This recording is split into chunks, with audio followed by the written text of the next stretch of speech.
Hello friends, അപ്പോൾ ഞങ്ങളും പോയിട്ടുണ്ടായിരുന്നു KLF-ന്. നല്ല ബ്ലോക്കിംഗ്, ഒടുക്കത്തെ ബ്ലോക്കായിരുന്നു. അതൊക്കെ കഴിഞ്ഞ് അവിടെ എത്തുമ്പോഴത്തേക്ക് ഒരു ടൈം ആയിട്ടുണ്ട്. ശരിക്കും ഇന്ന് കോഴിക്കോട് ബീച്ച് കാണാൻ പറ്റുന്നേ വിചാരിച്ചില്ല. അച്ചാതി ബ്ലോക്കായിരുന്നു. എല്ലാവരോടും ഒരേ ടൈം ബ്ലോക്കായിരുന്നു. അപ്പോൾ ലാസ്റ്റ് ഞങ്ങളൊരു ബ്ലോക്കിൽ നിൽക്കുന്ന സമയത്ത് ഒരു പ്രായമായ ഒരാൾ ഒരു ഇടവേളി കാണിച്ചിട്ട് അതിലൂടെ പോയാൽ മതി, പരിപാടി നടക്കുന്ന എൻ്റെ മുന്നിലെത്തുമെന്ന് പറഞ്ഞു. അങ്ങനെ ഞങ്ങൾ ചെറിയ റോട്ടിൽ കൂടെ പോയി. അങ്ങനെയാണ് അവിടെ എത്തിയത്. ഇന്ന് ബീച്ച് കാണാൻ പറ്റുന്നേ വിചാരിച്ചിരുന്നില്ല. പിന്നെ അവിടെ എത്തിയപ്പം ജനസാഗരം തന്നെ പറയാം. മേ ബി ഇന്ന് സുനിത വില്യംസ് ആയിരുന്നു KLF-ൻ്റെ ഭയങ്കര വലിയ അട്രാക്ഷൻ എന്ന് പറയുന്നത്.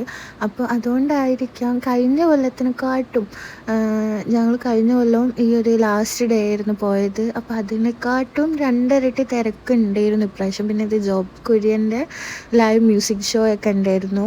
അത് ഫ്രീ ആയിട്ടായതിനെ കൊണ്ട് നല്ല നല്ല ആൾക്കൂട്ടൻസ്, നല്ല ആളുണ്ടായിരുന്നു. ആ തിക്കിലും തിരക്കിലൊക്കെ ഞങ്ങൾ കുറച്ച് അതൊക്കെ കണ്ട്. പിന്നെ തിരക്ക് സഹിക്കാൻ പറ്റാതായപ്പോൾ ഞങ്ങൾ ഇറങ്ങി നടന്ന് പിന്നെ ഒരു ഐസ്ക്രീമൊക്കെ കഴിച്ച് നേരെ പോവാമെന്നുള്ള പ്ലാനിലെത്തി. ശരിക്കും പറഞ്ഞാൽ എനിക്ക് KLF മര്യാദയ്ക്ക് ആസ്വദിക്കാൻ പറ്റിയില്ല ഈ തവണ. ആദ്യം പോകണം വിചാരിച്ചു, പക്ഷെ അതൊന്നും പറ്റിയിട്ടുണ്ടായിരുന്നില്ല. ലാസ്റ്റ് ഡേ അതന്നെ ലാസ്റ്റ് നിമിഷമാണ് പോകാമെന്ന് ഫിക്സ് ചെയ്ത് അങ്ങനെ പോയതായിരുന്നു.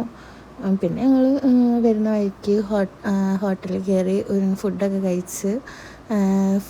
ഞാൻ മന്തിയാണ് കഴിച്ചത്. എന്തോ മന്തി ഭയങ്കര വികാരമായി.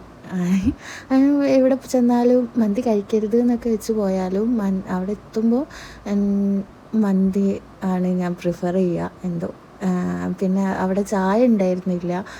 എനിക്കാണെങ്കിൽ ഇങ്ങനെ ഹെവി ഫുഡ്സൊക്കെ കഴിച്ചാൽ അതൊന്ന് തവാൻ വേണ്ടിയിട്ട് കുറച്ച് ചായയൊക്കെ കിട്ടിയാൽ കുടിക്കാമെന്നുള്ള ലെവലിലിരുന്നു. പക്ഷെ അവിടെ ചായ ഉണ്ടായിരുന്നില്ല.